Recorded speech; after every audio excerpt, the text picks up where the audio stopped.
এটা আপনাদের দায়িত্ব। কয়টা ছিল এটা? 120টা ছিল।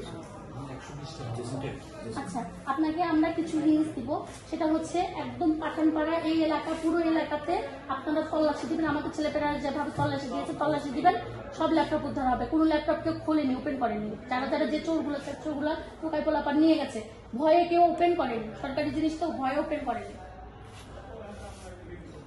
আচ্ছা আচ্ছা, সেটা হচ্ছে যে স্পেশালাইজটা বলবো, সেটা হচ্ছে আনআইডেন্টিফাই যে ল্যাপটপ, সেগুলো হচ্ছে 7টা। এখানে লেখা আছে আনআইডেন্টিফাই, লেখা থাকবে লক, এবং এই যে যেরকম লক, কিন্তু এটা হচ্ছে আনআইডেন্টিফাই লক আছে, এবং প্লাস আনআইডেন্টিফাই। এখন আইডেন্টিফাই কেউ লক করতে পারেনি। যেগুলো হচ্ছে ওপেন করে, নট ওপেনিং, এটা ওপেন হয়নি, আনআইডেন্টিফাই মানে ওপেনই হয়নি, ওটা লক আছে কিন্তু এটা ওপেনই হয়নি, এইভাবে আছে। এগুলো যদি ব্যক্তিগত হয় বা আপনাদের হয়, সেটা আপনাদের নিজ দায়িত্বে দিবেন। বাদ বাকি যেগুলো 2টা হচ্ছে স্পেশাল হচ্ছে ল্যাপটপ আছে, যেটা পিসি সাইবার ক্রাইম ইউনিটের, ওনারা বলতেছে ওই জিনিসগুলো আমরা খুলি